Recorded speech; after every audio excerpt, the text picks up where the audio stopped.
Hello, financial freedom fighters. What is going on, guys? We have a very special video for you today. Just wanted to welcome you all in, and I will hand it over to Dan to tell you the news. Hello guys. So today we have a very special guest, the CEO of Tauriga Sciences, Seth Shaw. He's going to be joining us in approximately 5 minutes. So he's going to hop in. We've got some questions lined up for him. We want to try find out a little bit about himself, his future endeavors, the future for Taug.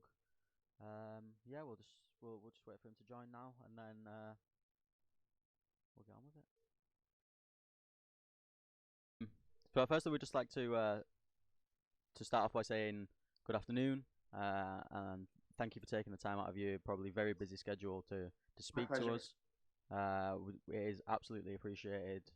We understand that you are very busy, and we are very small time in comparison. So I would You just have to like to start extend our somewhere. gratitude. And you guys, Yeah. when I started, people helped me. You have to help people when they start, and you guys put time into it. You try to give an honest assessment of a company. Every Mhm. company has risks and rewards, so I think Yeah. I'm Mm. happy. So yeah, I see a lot of videos on like YouTube and stuff, and people just they're just telling people to buy stocks for the sake of buying stocks and not really looking into the companies. And it's like, well, there's a company behind that. There's people behind that with a reason. And stocks go up and down. Every stock has good days and bad days, but you have to build a company and make sure you keep your vision at the forefront of everything. So Yeah, absolutely. And obviously, like Jacob touched on, we're just trying to build a big community of people where we can create videos on stocks that we're personally interested in, and like this is a stock that both of me and Jacob are both invested in. Um, so yeah, we're just really grateful for your time. Obviously, we've got a few questions laid out that we would like to ask you. But if you could just quickly give us a little brief rundown of your career, how you got started, and how you became involved in Tauriga Sciences. sure. So my name is Seth Shaw. I'm the CEO of Tauriga Sciences Inc. I'm 41 years old. I went to Cornell University, class of 2001. I started my career working for a large investment banking firm on Wall Street. And from there, I decided to move towards the entrepreneur route. In 2005, I started my first company that was along that entrepreneur route that turned into a NASDAQ uplist in, I believe, 2007 or 8. It's currently on the NASDAQ called Lightbridge, LTBR. Really good people that run that company. I've just always been interested in using my knowledge, my Rolodex, and my mind to try to create value. And it's not always easy. There's a lot of ups and downs, especially with this company the last 5 years. But I became CEO of Tauriga Sciences Inc. in the year 2015. It was July 9th, 2015. Unfortunately, right after I became CEO of the company, we were the victim. I can't get a specific name, it's in our filings, but we were the victim of a pretty awful malpractice situation. Whether or not it was intentional or not, who knows? But it really ruined all of what I was planning to do, and we had to go into survival mode. We got delisted in July of 2015. We ended up getting our listing back in December of 2016. We caught up on all of the quarters. None of that was our fault.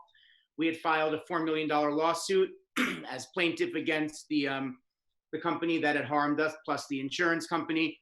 And in November of 2017, after 2 years of fighting that lawsuit, we were offered a settlement of $2,050,000 cash plus a few $100,000 of additional consideration, which we took because it was enough money to pay off our debt at the time. And we were left over with about $1.1 million or $1.2 million free and clear. With the reason I'm bringing this up, so you understand how we launched this product, how we paid for it, and how we were able to build the really great balance sheet we have today, the unusually great balance sheet that we have for a small company. We actually had invested about $500,000 of our money during December of 2017 in a small NASDAQ listed biotech company. And we leveraged that with getting warrants and owning shares. And that company did not do well for a while, but we held on to our position, and now it's doing exceptionally well. So the symbol is VTGN. Our purchase, by the way, was disclosed in an 8K. I believe it was like December 15th, 2017. So if you need any of that corroborating info, I'm happy to send it to you afterwards. Oh, that's great. Thank you. But at this point, we own 810,000 shares of Vistagen, fully paid for, fully tradable. I believe it's about 225 a share now. I'm not. I didn't look at the quote in the last few hours, but we also own 320,000 registered in the money warrants at $1.50 strike. So if the stock were to go to $5 or $6, we would be able to sell our current position for between 4 and 5 million, and we'd still have a position because of the warrants. I'm just bringing that up so you understand our balance sheet before I get into the. And we also have some other balance sheet assets. We have some cash. We have our inventory fully paid for. We have a few other little equity positions, and our patents right now, or provisional patents and trademarks, are being valued at 0 right now. I don't believe that that should be the case, but our auditor takes the most conservative possible approach. So any numbers that we do state are really like valuing certain things at 0 that I could get money for if I sold right now. So just remember that everything is being valued as conservatively as possible. But we have a really good balance sheet. Our debt is getting to the point where it's pretty negligible at this point. And we have a really nice business model with multiple value propositions and then a cash flowing core business. Yeah. So you touched on the balance sheet. That is one thing that brought me and Jacob on board as personal investors. It's unusually strong. That's the truth for a company like that. Yeah. That was the big draw towards, is that we saw that you were not an accident, by the way, that we held on to. We wanted to. I made some sacrifices personally, and our company made some sacrifices to hold on to it. And don't think there wasn't pressure on us when things were tough a year and a half ago to just sell everything. And I knew better, and I'm glad I did. Yeah.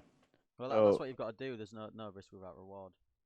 Of course, and you have to swing for the fences if you're running a company like this, because it costs $200,000-300,000 a year just to be a fully reporting public company.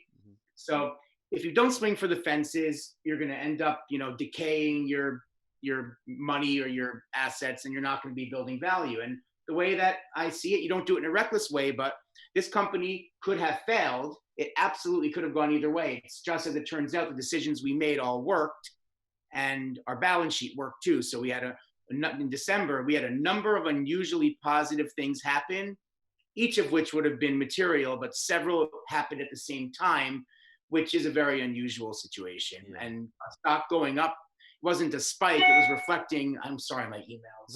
No, it's fine. It reflected a company that really had a great month and even got a couple breaks. So if you don't mind, we're just going to get into some of the questions now, if that's okay.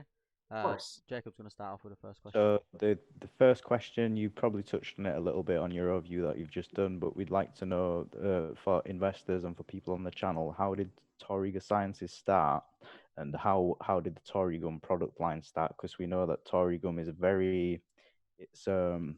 there's really only one CBD gum product around, isn't there? It's just everywhere else is gummies. So we'd like to know how you got into the gum side of things with the CBD market. I have suffered from migraines my entire life. It's been a real problem for me. Sometimes, I don't get any for a while, but when they come, they're absolutely horrible.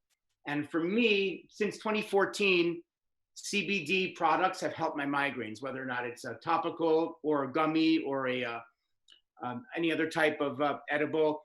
It's really helped me. So I decided, once we settled that lawsuit and had some cash, that I wanted to build a product line. And I also believe in the market. If you do it correctly and don't, do it in a controversial way, and you focus on quality and safety and differentiation. But my main reason was that it helped me with my migraines. So I felt that it was something that I really believed in. Now, why did I choose a chewing gum? I like chewing gums, and you have the whole flying on airplane market. You have and plus driving. And there was no real chewing gum when we started. There was not really any. I didn't find many at all of chewing gum products that were infused with any type of phytocannabinoid, especially CBD. So we researched it during the summer of 2018, and we found out there were technical challenges that required money to be able to solve. The main challenge was uniformly distributing both the active ingredient and the flavoring and inactive ingredients in a viscous gum base. So, it's not like hot jello that turns into gummies where you mix everything together. Like a big gum, what's it called? The gum production there's a word for it, I'm sorry, like the big ball of gum that you're using, the gum base, I'm sorry. It's not easy to uniformly distribute everything through that. So that's a problem. You can't get a laboratory to issue you a certificate of analysis if one piece of gum has no CBD, another piece of gum has 38 milligrams of CBD. So you really have to find a way to overcome those technical challenges. We were able to through a proprietary manufacturing process, and that took some time to perfect. I also reformulated our product between October 2018 and February 2019. I reformulated it a number of times because we wanted to be kosher certified. We wanted to say that we were vegan formulated.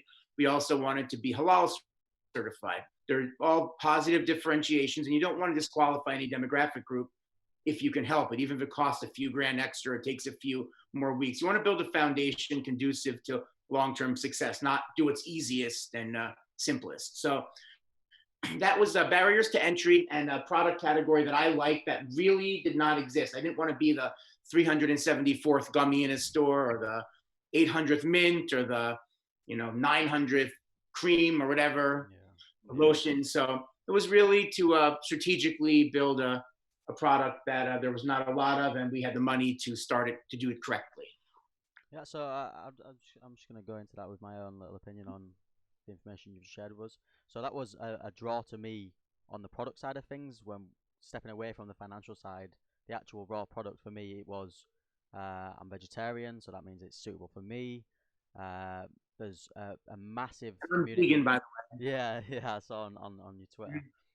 So yeah, obviously you're including every single demographic that you possibly can by being kosher, halal. Obviously, if you start expanding somewhere towards like France or in the Middle East, you're already covered there. You don't have to create a new product line, and that was one of the big things for me. And obviously, like gluten free, I have a gluten intolerance, That's right. so being GMO free, just Allergen free. yeah, it's literally for me the product Natural just flavors also. yeah. And we've grown Flavor Lab. We take a great pride in picking the right flavors. It's not by accident that we ended up with these flavors. We tested many with the aftertaste of CBD or CBG, and we really happy with what we came up with. 3 of our flavors, as you know, are infused with CBD. 2 of them are infused with CBG, the peach lemon and the black currant, which is cannabigerol, a different phytocannabinoid, the stem cell of the cannabis plant. And that's much more expensive, the isolate for CBG, than CBD for a variety of reasons. Right. Then we have one product that has no CBD or CBG. It's our immune booster version, has vitamin C and zinc, and that's Pear Bellini. So from left to right, let me get a little closer. From left to right, hold on, or right to left, I don't know what it is. Okay, pomegranate, blood orange, peach lemon, Pear Bellini, mint, and black currant. Nice. So we were the first company, I believe, to pioneer a pure CBG gum, which has been a very popular seller. We also decided to make the colors of a rainbow. It was we were already like 3/4 of the way there, or whatever, or 2/3 of the way there, and we do believe in social inclusion and tolerance, and basically social equality. And it was a way where we could show that tangibly, and we make some donations at some points to different causes. So that's how we developed this line, and we're expanding it as we speak. Our 7th SKU is coming shortly. It's nice to see that you're already thinking about everyone included in your products before you even really getting it out there internationally and worldwide. So like as Dan said earlier, you can already take it to different countries that maybe have different dietary needs, and they can just start with the gum without having to worry about any other, like any allergies or any requirements for their religion or anything. So yeah, that's amazing that you've been able to do that and being able to include everyone in the product. Yeah, so what I found in my personal experience with just products when it comes to making sure they're inclusive for everyone else, normally they release a baseline product and see what kind of feedback they get from that and see how much like revenue that generates, and then they build off of that to create a separate stream of revenue. Whereas for Tory Gum, obviously you've just gone in and just been like blanket, everyone can have it, and I think that's going to be one of your redounding qualities when it comes to the company growing much further. we also kind of got a lucky break, and I'm not too proud to admit when something lucky happens. We launched our business originally in 2019 through a New York City ice cream distributor.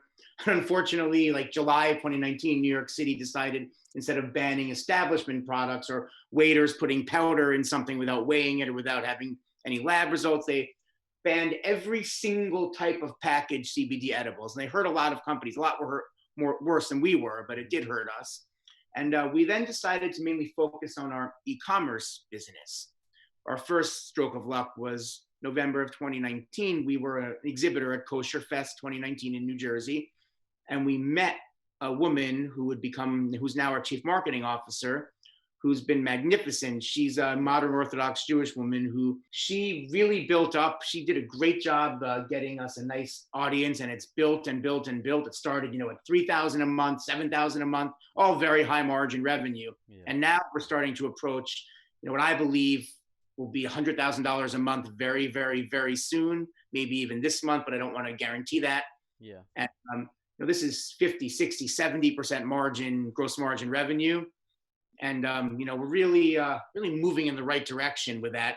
But then that cash flow, when you have that kind of margin, remember, $80,000 at 65% margin is the same as $240,000 at 23% margin. So quality of revenue does matter a lot. And it's really what you keep instead of what you generate. Yeah. I could generate low margin revenue all day long. I can promise you that.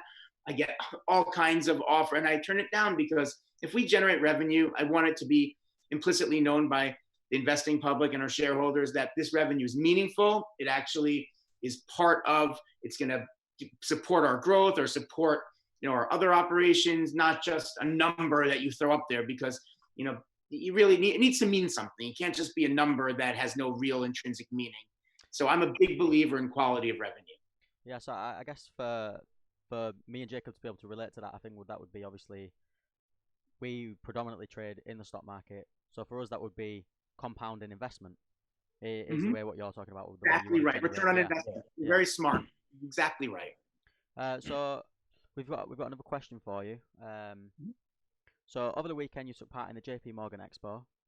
Correct. Are you able to give us any information regarding potential new big investors, or can you confirm or deny that there are now more eyes on Taug? Obviously, if you can't divulge certain things, we absolutely understand. Whenever I do presentations or I meet with fund managers or potential industry partners or distributors, I would hope that when I take the time to do so, it would have a positive effect and it would increase the audience or increase interest or maybe expose one of our businesses to another potential positive element, especially with respect to our pharma. I'm very pleased with how everything in the past week went. There were a couple events we had, and there will be a couple more coming up. But I probably shouldn't mention anything specific because I'm not 100% sure if I mention a name, if it'll upset someone. I have to always be so careful. But I do feel good about the time that was spent the last week on two different virtual events. I did want to add one thing about our pharma development and how that also was an accident. When we started our e-commerce business, we didn't know we thought we'd sell product and make some money and hopefully grow it, which we have. But a lot of testimonials came. Now, we don't make any claims. We take the very conservative approach. We believe unless you have clinical data, you don't say something helps because you might hurt someone by doing that. Yeah. It's unethical on many levels. Even if it's not illegal, at certain times it's unethical. Mm-hmm. And we did get a number of testimonials, and we still do all the time. And while those are anecdotal, if you get a bunch of testimonials from people who don't know each other, they have no vested interest other than to express something that they're feeling or not feeling, you can get a pretty good idea of where to start on something. For an example, if you have arthritis, for an example, and you're in pain, and all of a sudden you've chewed, 4 pieces of our CBD gum and it's helped your arthritis, and that's an anecdotal, then you say, for whatever reason, this is really helping me, for an example. That's not clinical data, it's anecdotal data, and we don't make any claims, but at least I might say to myself, I've gotten 5 or 6 of these type of testimonials. These people have absolutely no reason to lie or say anything other than the truth. maybe there's an avenue there to pursue it. That's just an example, but Yeah. we can learn, and because nobody's really done this before, like we're probably the first to have a chewing gum platform manufactured in this specific way that has these specific formulations. So we may be really at the vanguard of being able to determine how this delivery system with a certain formulation may or may not, help certain things. And then as long as we have the capital to file a provisional patent and possibly start clinical trials, that, you have a really interesting accidental vertical business opportunity. And quite frankly, we're really excited about it. And I can't get into all the details, but if you did see some of the information, you'd be pretty impressed.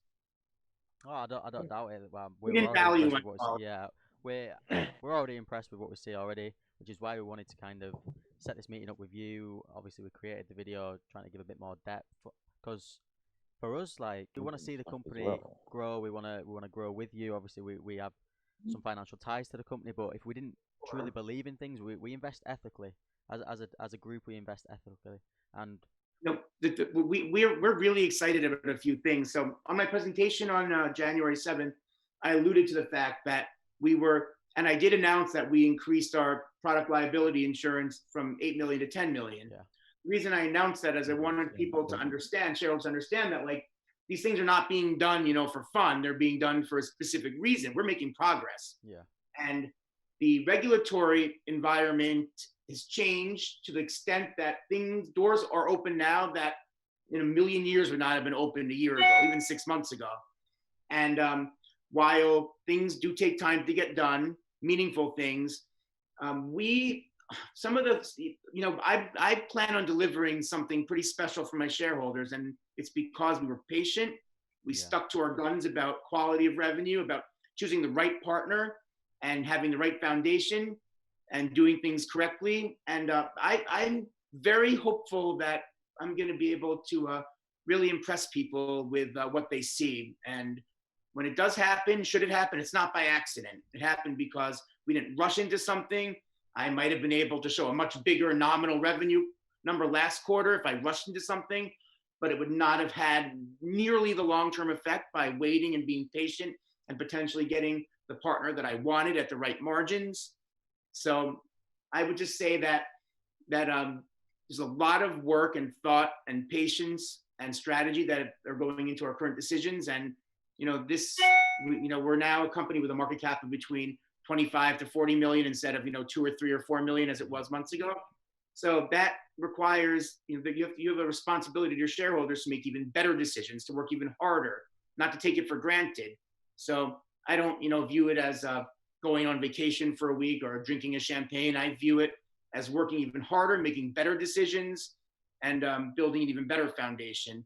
And I'm very confident that that I'm going to be able to deliver something really good for our shareholders, meaningful and special. And it was all because we were patient. We stuck to our guns on making sure that we waited until we found the right business model for a certain business segment. Obviously, our e-commerce business will always be the same. If we grow that, our company will be a lot more valuable because it's high margin revenue. We have our fulfillment center already set up. And that's just a perfectly set up thing already. If that were to be 400,000 down the road a month instead of 50 or 100,000 a month, it would just be a lot more high margin revenue. But you also have to, and those are just numbers, hypothetical numbers, of course. So I'm just trying to give examples. But the second part of this is trying to make your product a household name, getting the brand out there. So you do that. I can't do that by myself. I'm one person. I can't jump into 10,000 stores or whatever on my own. There's only 24 hours in a day, and I don't have 500 clones. So you have to pick the right partners to do that, or partner to do that. Yeah. That's what I mean.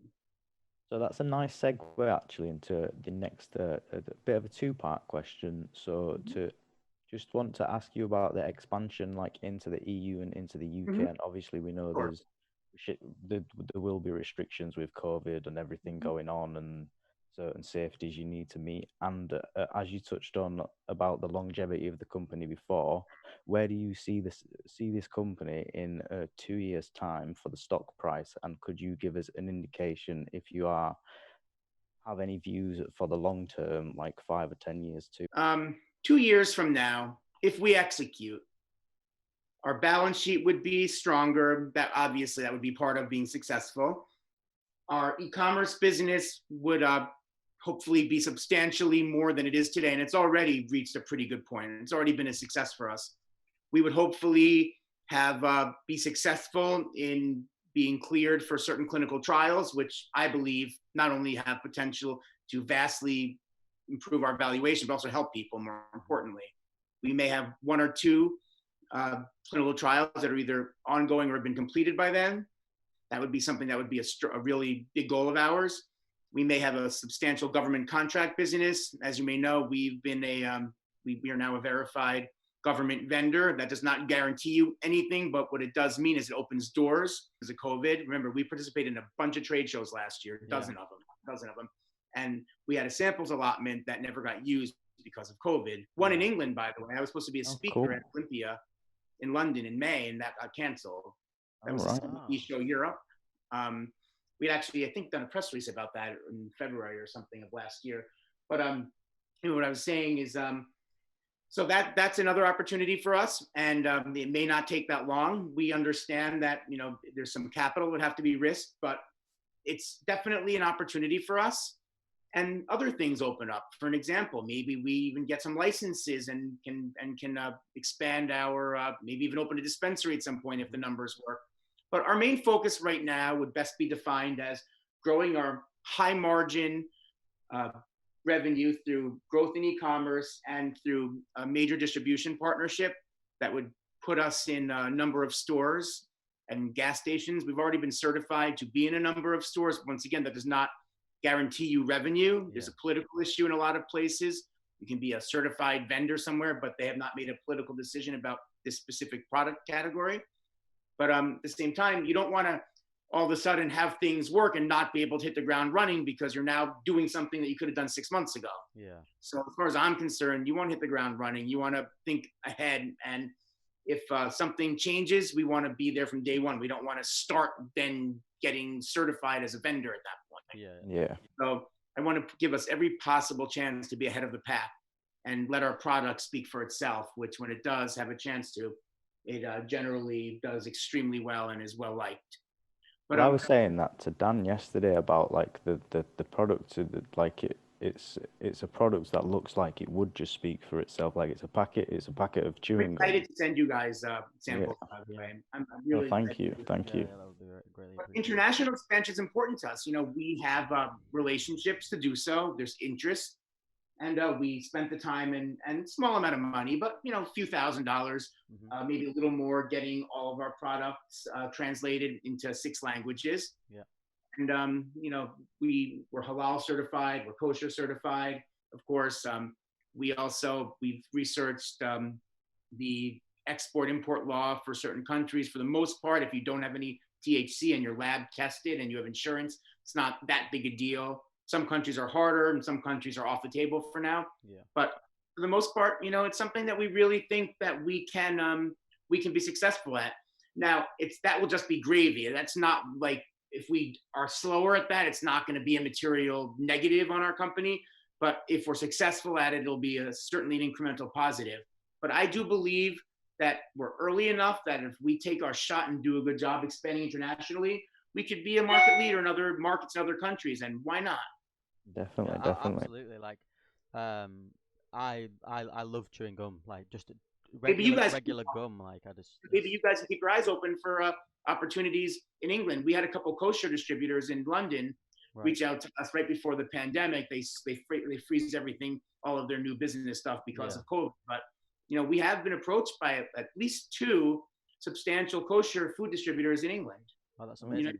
And a good brand, I think, for you to, when you start looking into the UK expansion, to try get into talks would be a brand, I don't know if you have it in the US, Holland & Barrett. They do a lot of CBD ranges now. They've increased how much CBD stuff they've got in there. They've got oils and stuff, but there's no gum. Everywhere you go, no gum. When we show our gum for the first time to gas stations, some of them haven't seen before, like, wow, I didn't know this existed. And often the first time that it's ordered, the reorders come almost like in hours or a day or 2. Really is a intriguing product, and we really, wait till you try it. I love our product. I actually think we have one of the best products in the entire industry. And don't think for a second there's not been industry interest in us. You might be surprised for such a small company. We have been, I can't mention specifics, but we have been approached by some substantial NASDAQ listed companies, for an example, that are very interested in the Tauriga brand. I can say that I can't go into specific details, but people, major players are already noticing us. And that's something that I'm really pleased about. I wasn't expecting that. It's been really in the last 90 days or so. I think, to be honest, a lot of the things, like a lot of the like social media presence will be helping a lot of new eyes onto it. I've seen, obviously, you're very active on Twitter. The stock ticker is very active on Twitter. There's a lot of people making I like YouTube communicating videos. a little bit. People, rumors get spread. I don't spend a ton of time on it. Rumors get spread, and I don't like it when like someone spreads something, or sometimes it's unintentional. Someone doesn't understand what something means, and they say something. And I don't think it hurts for a CEO to occasionally clarify something or occasionally answer a question. I know I wouldn't spend all day on it, but I don't think it's a terrible thing, actually. To be honest, I think in the current day and age, especially with like you're not able to attend as many interviews and expos, I think, to be honest, a good side would be to focus a little bit of your efforts on social media, building your own social media presence, building the Tauriga brand, and I think that would be something that would benefit you guys immensely if you had a dedicated page for Tauriga where you release new info, new locations. Obviously, we've done some of our research ourselves and found out that you're in like 200 stores. Yeah. Point well taken, and I'm going to follow you on that. Yeah. We're already working on that, but I think that's a great point. Legitimately point. Yeah. So we're just gonna hit you with another question now. So the next question is, what are the main goals for the company in 2021? My main goal, or our main goals for 2021, would be to continue expanding our product line. As we've seen, when we add new products to our e-commerce, people order them. So order sizes increase, which is a great thing.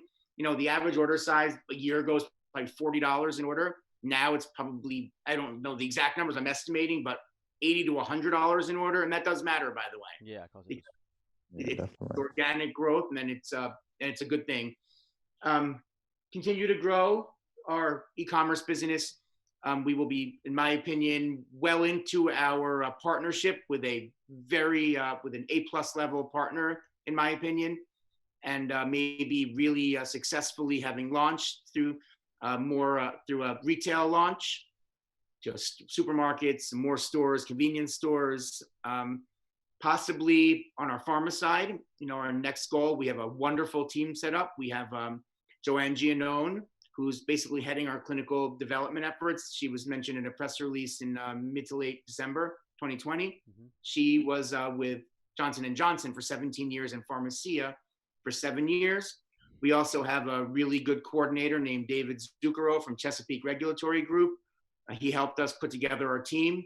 And then we have one of the preeminent law firms in the biotech space called Lowenstein Sandler.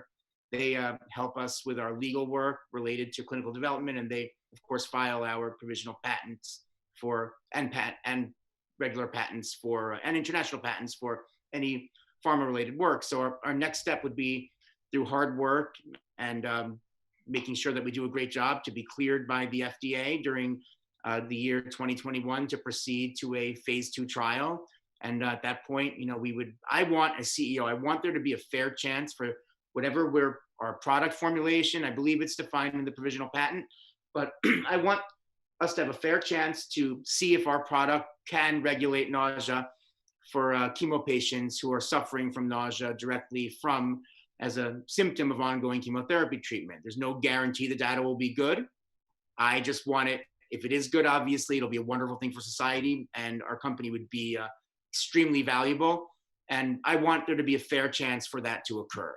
So will it occur or not? That, will the data be? None of us know. Nobody can predict that. But I want to be able to look at you in a year and say, we've had a fair chance to actually get to that finish line. Yeah, you've literally just taken one of the next questions that we have in for you. Yeah, the next question would have been for you is, Can you possibly give us any teasers about new products, which you've already said you've got new flavors in the works, and you've also just touched on the anti-nausea side of things, and obviously I know that's also in That's the a works. pharmacy. That's not a retail product, of course. That's Yeah, a, yeah.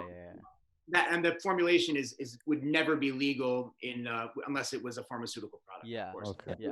Yeah, definitely. yeah. So We also have developed and we're launching a honey, CBD infused honey. Ooh. We're launching a dark chocolate medallion with 20 milligrams of CBD in each coin. I can send you guys a picture of how it looks. That should be this quarter. We already launched our bath bombs, which are really popular. They're a fragrance-based bath bombs with CBD infused 100 milligrams each one, mimicking our flavors of our chewing gum. I think, you know, our 7th product that we're about to have inventory for is a second SKU with no CBD or CBG, but it's a caffeine infused gum. Our flavor will be cherry lime Ricky. Originally, it was going to be cherry cola, but the cherry lime turned out to be far better flavor. We do our own like testing, and we have our own little flavor lab set up at our manufacturing facility. But what I was going to mention is now we'll have 2 SKUs, and for the next year during a pandemic, it's not bad to have an immune booster version and a caffeine. Some people drive instead of fly. So we've met with some, we have met with some pretty substantial retailers that are not yet ready to buy CBD products, one in particular. And their advice to us was do a caffeine gum and then come with 2 products, and we may be interested. And on e-commerce, I believe, you know, our caffeine gum will do really well. It's a beautiful product. As soon as I get that, I'll send you a sample of that too. Thank you. Yeah, thank It'll be our second SKU. We'll have 5 SKUs of CBD or CBG and 2 SKUs of a product that does not contain any. Yeah. We just want to know a bit more about your experience, and is there any advice that you would give to us for starting out? Some great advice for you. And the reason that we got to this point, it did not happen easily. We had to keep true to our vision. When you have something bad happen, an adversity, something unforeseen, it's shocking. It hurts you emotionally. It causes you pain. And you have to sit there and say, you know something, now everything has changed. I don't know if I'm going to be able to make it. You know, this could really change everything. When that happens, you have to fight even harder. You have to have the mindset, okay, this is what I have to do now to compensate for that. You don't give up. You keep fighting through things. You stay true to your vision, and you just believe in what you're doing. And then you eventually end up in a much better place. Like for our last year and a half, there were days where I would wake up, we were 2.5 cents a share. Our balance sheet was not nearly what it is today. Our e-commerce business had not yet really taken off. And I decided to continue with building our business, our product line, and I'm going to swing for the fences. If I fail, I can look people in the eyes and say, I did my best. I swung for the fences. The stock is 0 now, but it would have potentially been $100+ million company had I succeeded. And I could live with myself under that circumstance. But the reason that things are going well right now, it's not by accident. We continued working hard during all of 2020, all of 2019, of course, also, even when our stock was not responding, not reflecting any of the effort we were putting in. But we kept working, kept building, kept operating as if someday things would work. So finally, when we did get some breaks, our e-commerce business took off, started doing much better during October and November. We were able to secure the capital in early December 2020 to not just save our pharma development, but actually progress it. And I'm going to give myself credit for that. That was one time that I executed as CEO extremely well. There was a narrow pathway under time pressure. I had made plenty of mistakes, and I certainly own up to them. But during the first 2 weeks of December, I personally executed extremely well, probably the best I ever have. Wow. And while all that was happening, our main balance sheet investment quadrupled. And because we had warrants that were, a lot of them were 50-cent strike that were registered, it was almost like a 10-fold or 12-fold in terms of how it affected us. Mm-hmm. So then after that happened, so we had our e-commerce business starting to do well. Our pharma business, our pharma development was able to be salvaged. And actually not only that, but we didn't really even miss a beat as it turned out.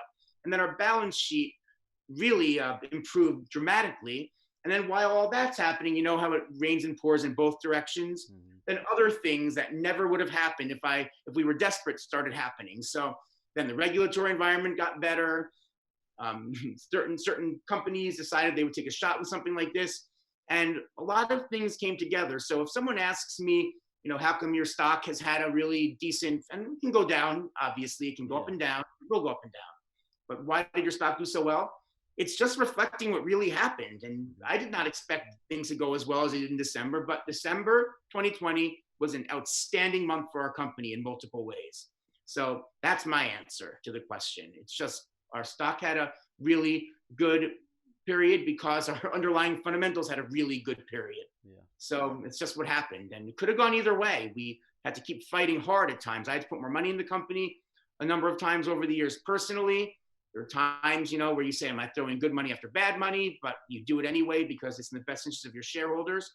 And as it turned out, things really worked well. And not only that, but the stuff we're working on now, there's a lot more value to be unlocked here. There's a lot more. If we execute, there's a lot of value here. And I believe we can.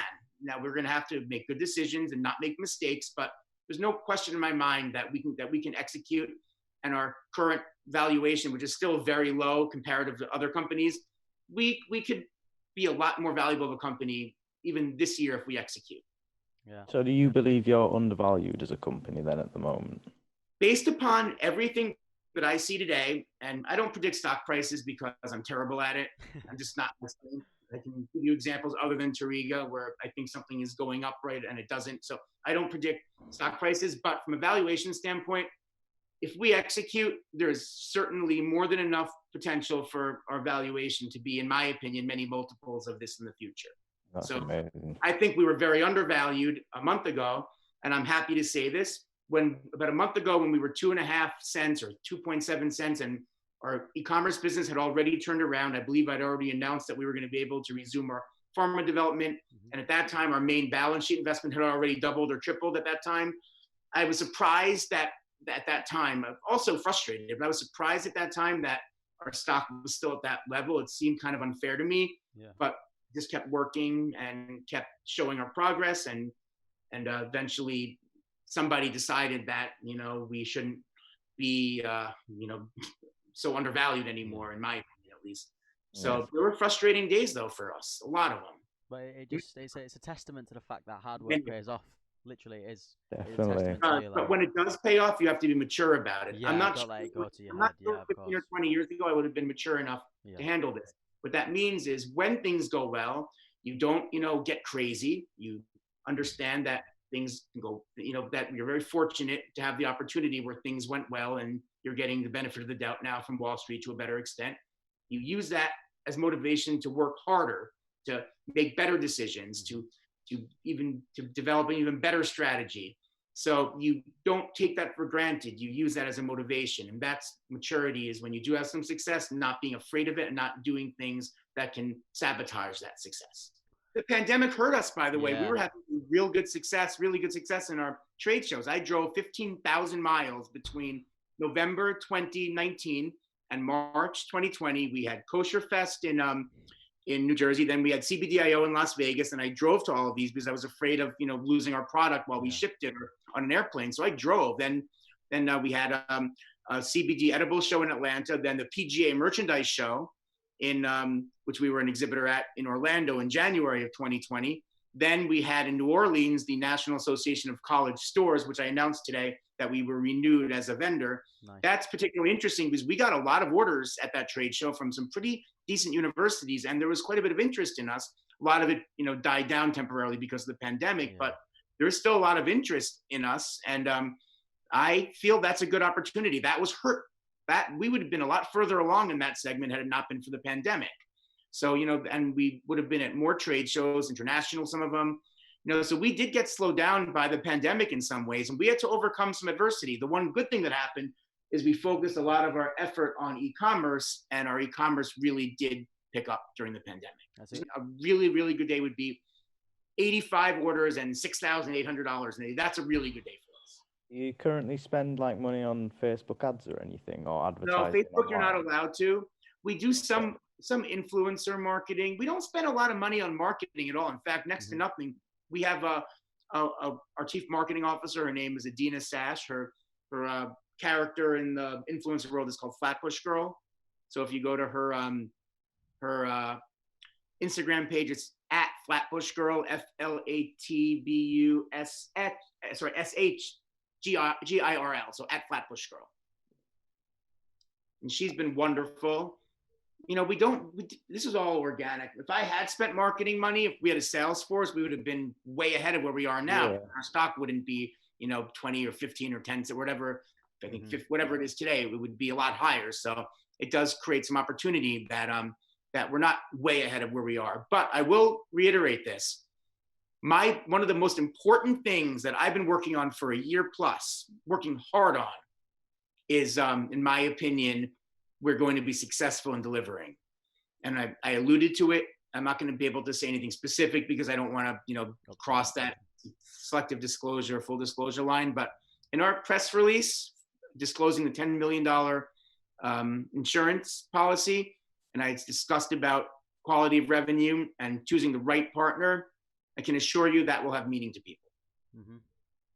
We also saw you announced a collaboration with the son of Notorious B.I.G. and from what I understand, he's going to be a brand ambassador.